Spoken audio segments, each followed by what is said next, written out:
1, 2, 3, 4, 5, 6, 7, 8, 9, 10, 11, 12, 13, 14, 15, 16, 17, 18, 19, 20, 21, 25 titles. That's how many I have to talk about. I don't know if I'm gonna have time for all of them, but I am sure of that. Well, I usually talk about like 10 titles, and this time, since I have so many, and it's been like 3 weeks since my last update, so I've been watching a lot. Since I have so many, I'm not gonna be as detailed about most of them. So yeah, but I'm just gonna get started right away with one that I really enjoyed. It was just a blind buy, and it's Last Chance to See with Stephen Fry and Mark Carwardine. I think you all know who Stephen Fry is. Mark Carwardine, can't pronounce his name. He's some sort of zoologist or something. He's an expert on animals and stuff. And 20 years ago he did a trip with Douglas Adams, the writer of Hitchhiker's Guide to the Galaxy, among other things, to see a bunch of endangered species, endangered animals. And now 20 years later he's making the same trip with Stephen Fry. And it's a lot of fun. This contains, I believe, 6 episodes, and they're 1 hour each.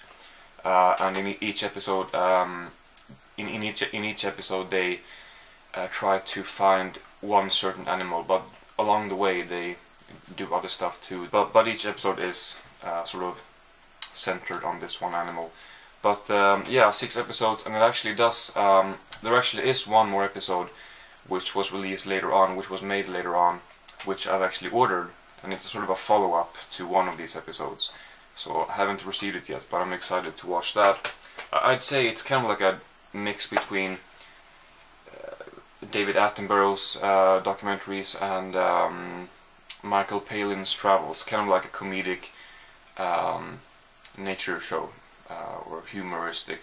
It is pretty funny. The chemistry between the two of them is pretty good.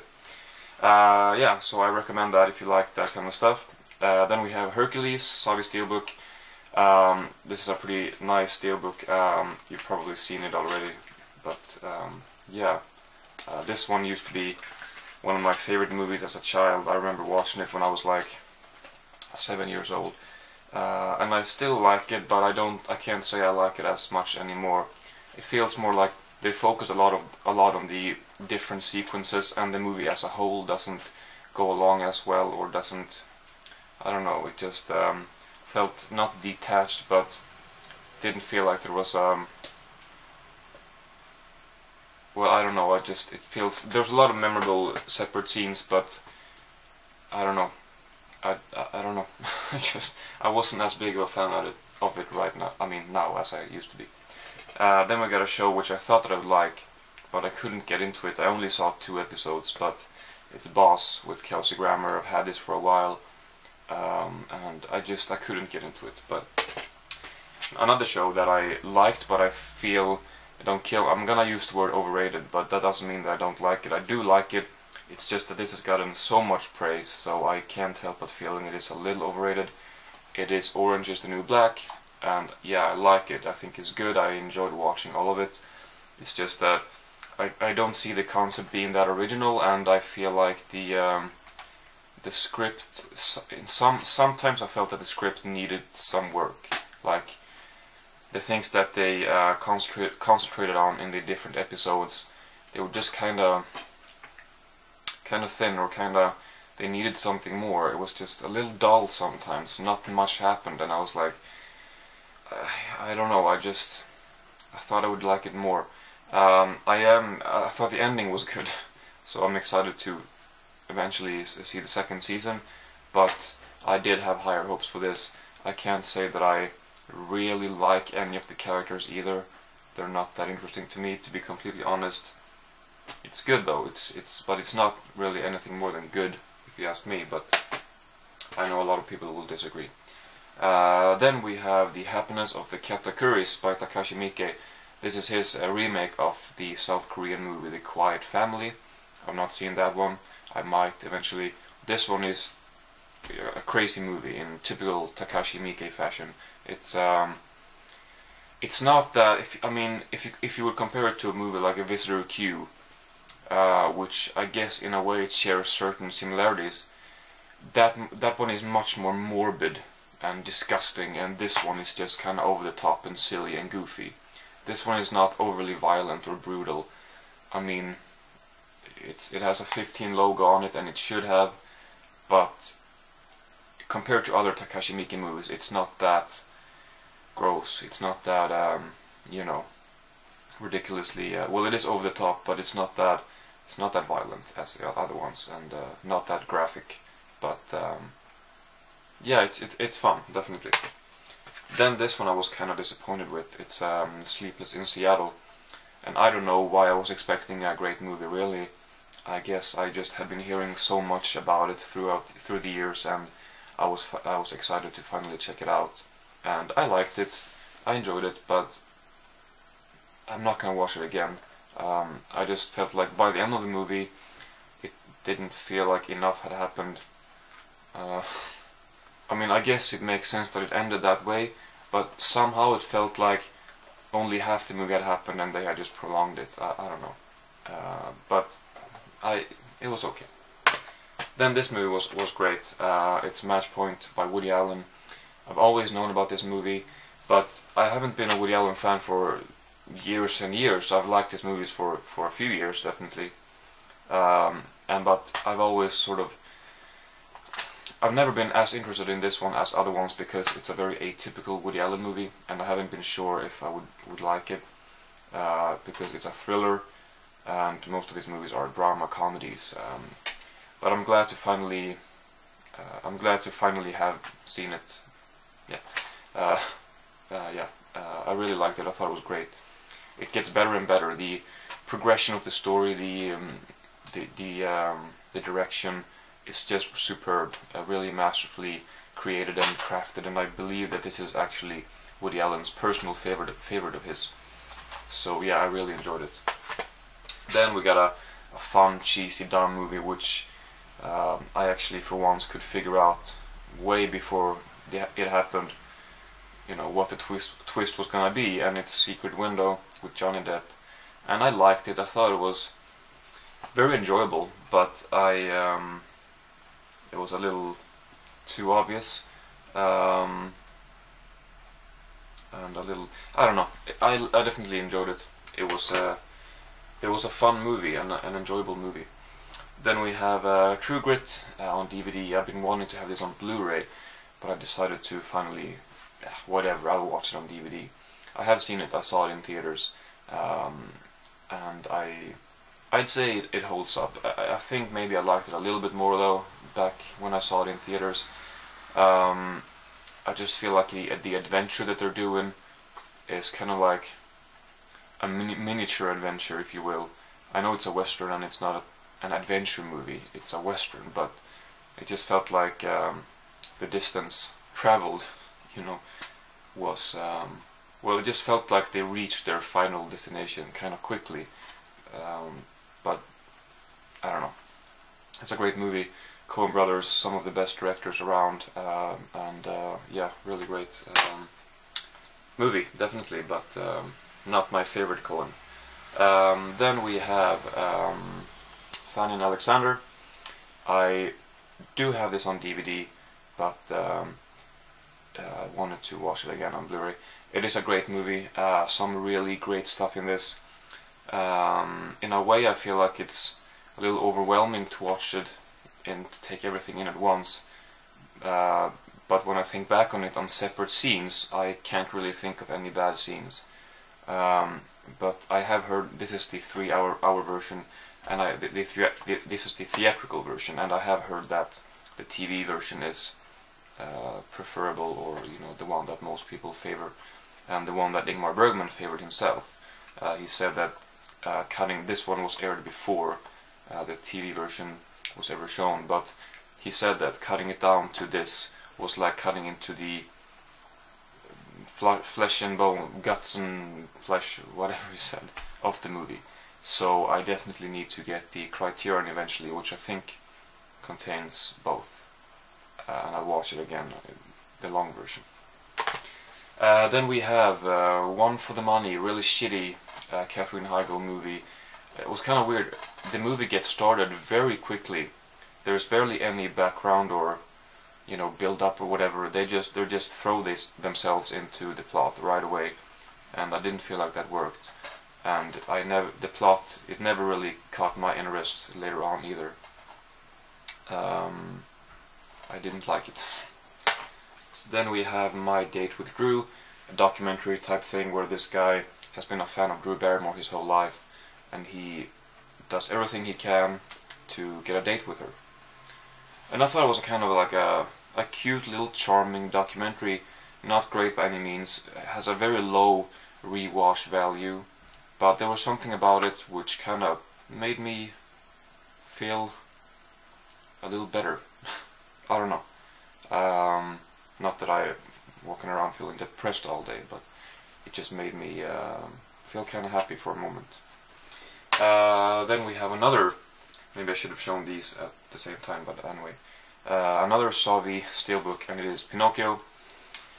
The direction, or the animation in this movie is terrific. There are so many great scenes, animation-wise, but I feel like its message, or the way I interpret the message, there are some things there I don't really like, I have to say, and it's too bad, because otherwise it's a really great movie.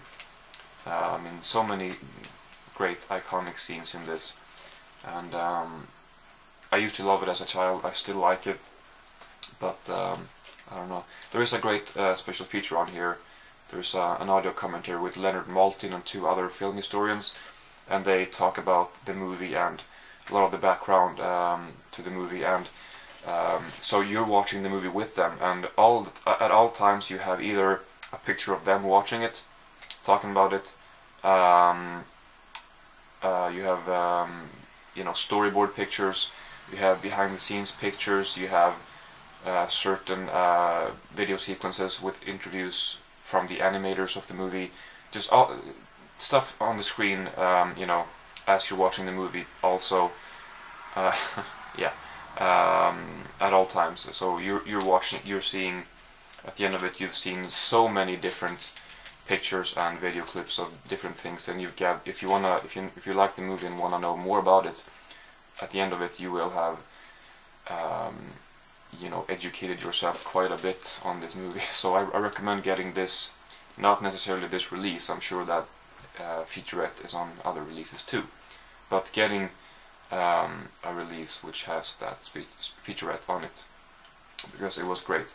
It's impossible to remember everything though, because it's so packed with information. So then we have a movie that I didn't like that much, but I thought I would, but it was okay. It's Blow.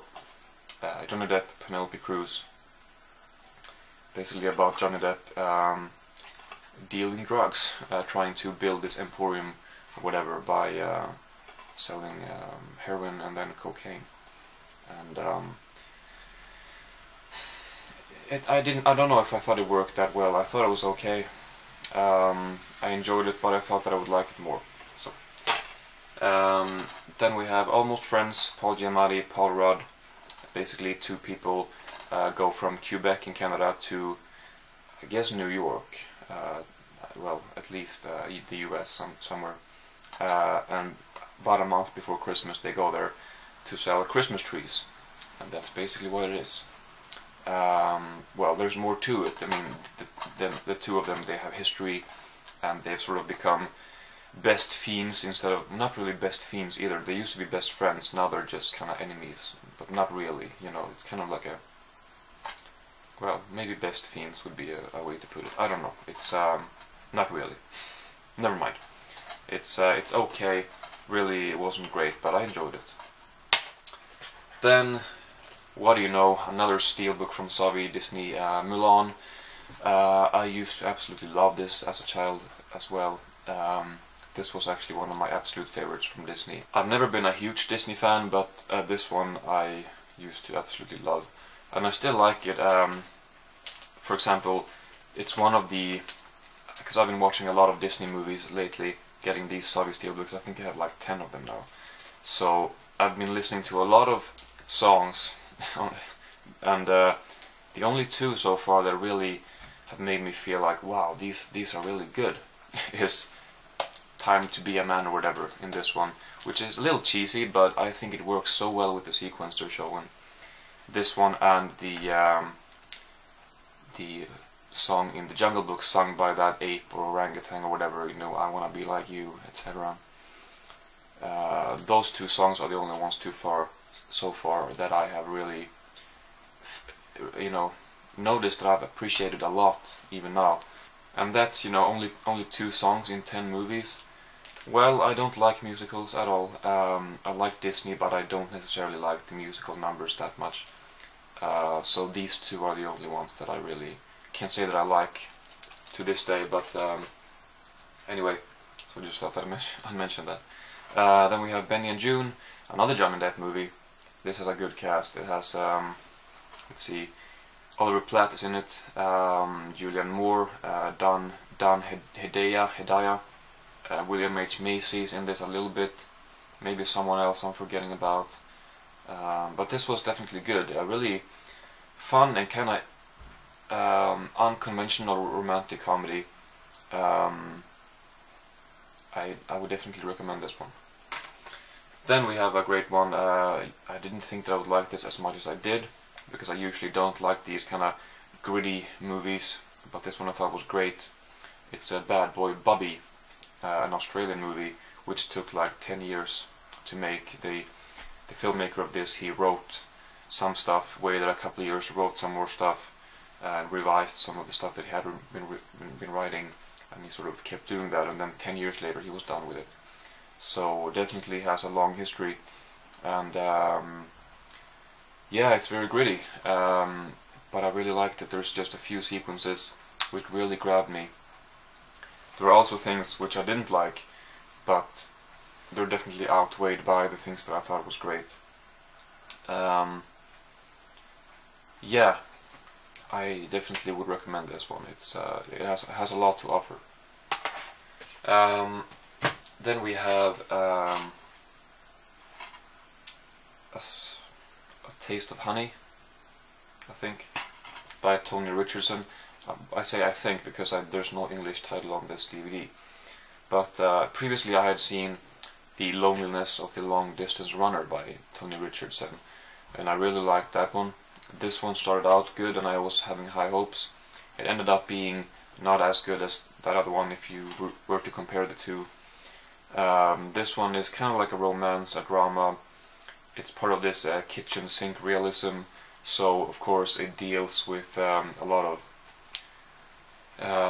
you know, serious topics and stuff, but somehow to me it felt a little too cute and cuddly, which is, you know, weird words to describe a movie, part of that movement maybe, but I just felt like, I don't know, sometimes in my train of thought I just hit a dead end, and I don't know exactly how to continue, but I thought it was pretty good.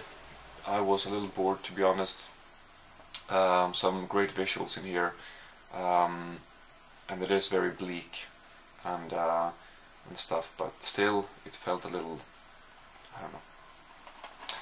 Anyway, I have a few more to go here. This one is probably, no, actually, definitely the best one of the update, and if you're gonna watch anything here, I recommend that you watch this one, and it is Akira, an anime movie from 1988. Yeah, terrific movie. The animation is just jaw-dropping, really. There's so much to enjoy here visually and technically. This is a movie that you can watch many times and probably discover new things each time. And the final sequence, it's a pretty long sequence, so maybe the last third is incredible. The whole movie is incredible, but I do feel like its message, its concept, is kind of hard to interpret immediately and all together. So that's also part of the reason why I feel like I should watch it again. I am gonna watch it a few more times at least in my life, and I'm gonna try not to wait too long to watch it again. It's just a terrific movie, which makes me sort of think, why am I not watching anime more often? But yeah. Then we have a couple of horror movies. Tusk, which was okay. Well, part of the eight films to die for. To be honest, I don't really know what that is. I've just seen it around, people talking about it, and it says so on the top of the cover. But it was an okay movie. It has a lot of horror cliches, but I thought it was pretty good. Definitely an interesting movie. Then we have a pretty, I'm not sure if you can call this a horror movie. It's actually very comedic, which I did not think. It's a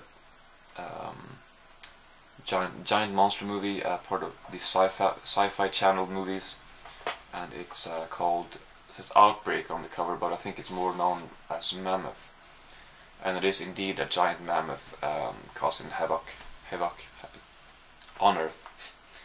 He comes from, well, I don't know if the mammoth comes from outer space, I guess not, but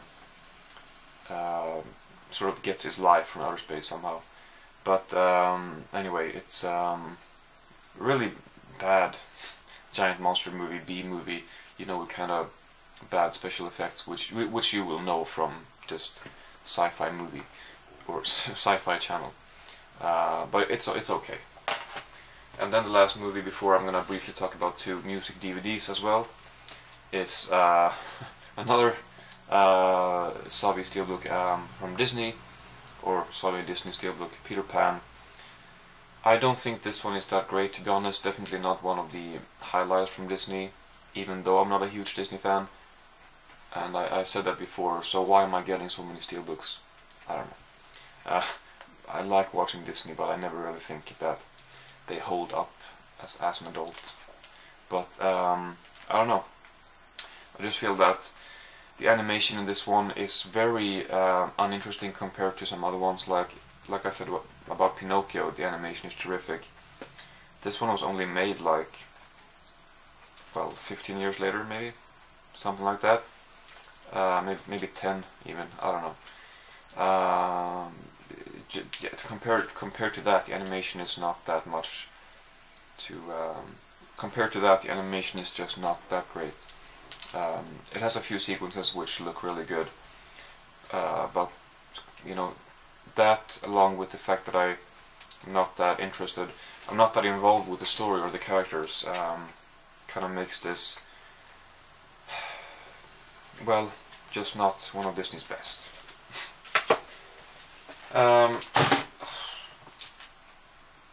Then two music DVDs here briefly.